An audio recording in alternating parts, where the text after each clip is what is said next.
Moi, je suis vraiment très pro crème solaire. Vraiment, j'en mets à outrance et j'incite les gens à en mettre.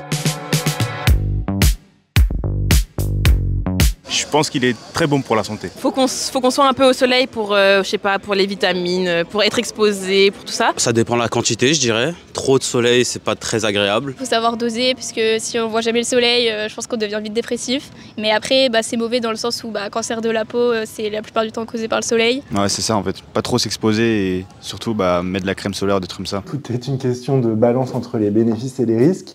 Et il faut trouver un équilibre entre ces effets positifs et les effets négatifs qui sont liés aux UV. Et pour le coup, il y en a quand même beaucoup, puisque ça a été dit, ça peut être des coups de chaleur, ça peut être des brûlures, le vieillissement de la peau, etc. Donc ça, c'est des aspects qui sont plutôt à court terme. Mais à plus long terme, on a aussi des maladies qui sont quand même assez graves, comme des maladies des yeux, les cataractes, et encore plus grave, les cancers de la peau, qui sont quand même les cancers les plus fréquents en France, et dont certains sont relativement mortels. Crème solaire visage, crème solaire corps. Je me mets à l'ombre. SPF 50 tous les jours. Et en plus, la crème solaire, ça empêche d'avoir des rides et de vieillir, donc faut en mettre. Les premiers jours, je vais mettre du protecteur solaire pour pas avoir un coup de soleil. Je mets jamais de crème solaire. J'aime pas la sensation de crème sur mon corps. Quand je vais à la plage ou quoi, j'en mets. Mais sinon, chez moi, sur ma terrasse, quand je bronze ou quoi, non, j'en mets pas. La première chose qu'il faut faire, en fait, si on veut vraiment se protéger du soleil, c'est tout bête, mais c'est de rester à l'ombre, c'est de ne pas s'exposer. Et surtout, en été, de ne jamais s'exposer entre midi et 16h. Ensuite, on va retrouver le fait de mettre un chapeau, le fait de mettre des lunettes de soleil qui ont une protection suffisante, c'est-à-dire les normes européennes 3 voire 4, et de mettre des vêtements avec des manches amples qui couvrent le corps le plus possible. Et une fois qu'on a fait tout ça, là, on va pouvoir mettre de la crème solaire. Mais la crème solaire, en fait, elle vient sur les parties du corps qui sont découvertes. Donc le visage, éventuellement les mains, les avant-bras. Non, pas spécialement. Je pense que ça ralentit. On bronze moins vite qu'avec de la crème solaire, mais on bronze quand même. Faudrait plutôt aller à la plage, attendre 30 minutes ou un petit peu de temps avant de mettre la protection. Et ensuite, la mettre. Pas du tout. Non, c'est faux. Pas du tout. La crème, faut mettre de la crème solaire, pas de la graisse à traire, pas d'huile. Vous allez bronzer avec de la crème solaire et c'est important d'en mettre. Bon, déjà, ce qu'il faut dire, effectivement, c'est que la crème solaire, elle n'empêche pas du tout le fait de bronzer. Elle va juste ralentir le processus. Même les crèmes qui sont, on va dire, les plus performantes, 50-50+, laissent passer des UV. Ce qui est important de souligner, c'est que dans la plupart des cas, elles protègent des UVB. Donc les UVB, c'est ceux qui vont brûler la peau et c'est ceux qui vont créer les coups de soleil, donc c'est en ça qu'elles sont intéressantes. Si vraiment on souhaitait avoir cet effet protecteur anti-vieillissement de la peau, il faudrait aller sur des crèmes à large spectre, il faut vraiment rechercher ça sur l'emballage. Il y avait une personne qui, du coup, dans la vidéo, conseillait d'attendre 30 minutes avant de mettre de la crème solaire. Ça, c'est pas forcément quelque chose qu'on recommanderait, justement, ça serait plutôt l'inverse, ça serait d'appliquer la crème solaire un petit peu avant de s'exposer.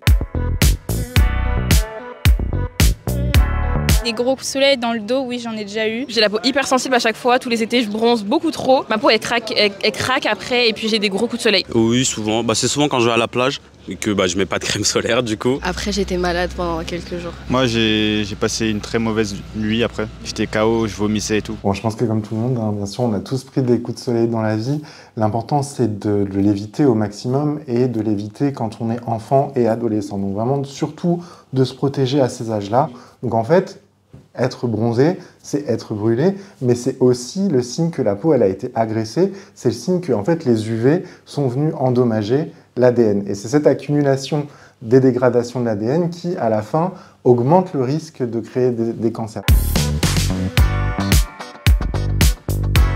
En fait, j'ai un collègue du coup qui lui aussi avait une insolation et il était noir. Donc je pense pas, non. Je pense pas qu'il y ait un gros taux de cancer de la peau en Afrique. Ma mère est martiniquaise, mon père est ivoirien et dans ma famille, le reste c'est martiniquais. Et moi je prends pas trop de coups de soleil ou quoi, mais dans ma famille, mon petit frère et ma mère ils prennent beaucoup de coups de soleil. On doit tous se protéger du soleil. Ouais, quoi. c'est ça. Ouais. On doit en effet tous se protéger du soleil, ça c'est clair.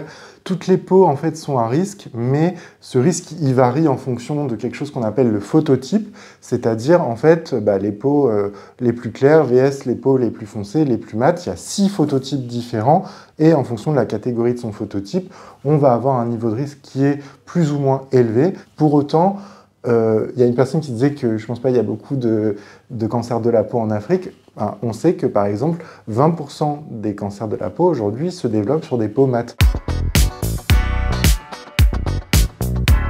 Je pense que c'est mauvais pour la santé et je crois qu'il y avait eu des recherches qui montraient que tu pouvais avoir le cancer de la peau si tu faisais ça. Mon avis, c'est que c'est quand même un peu pire que le soleil directement, vu que c'est naturel, je dirais, le soleil.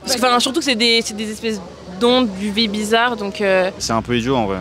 En plus, ça dure même pas longtemps et il peut avoir des grosses conséquences en fait. Je pense que le rendu, il n'est pas du tout beau, parce que les gens deviennent orange, je sais pas pourquoi. Mais les UV directement sur tout le corps, ça doit être très nocif. Les cabines UV, c'est des expositions UV qui correspondent à des indices 11. C'est-à-dire qu'en métropole, par exemple, on a très rarement des indices aussi élevés. C'est vraiment des indices dignes des plus grands mois d'été, quoi. C'est vraiment très dangereux pour la santé en termes d'exposition aux UV.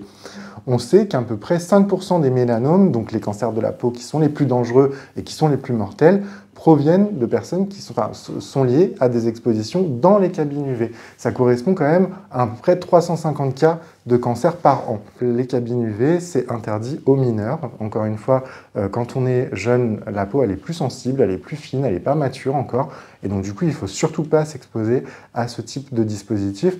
Moi, il y a peut-être un message sur lequel j'aimerais insister, c'est qu'on peut tout à fait profiter des effets positifs du soleil et des UV tout en se protégeant contre les effets négatifs.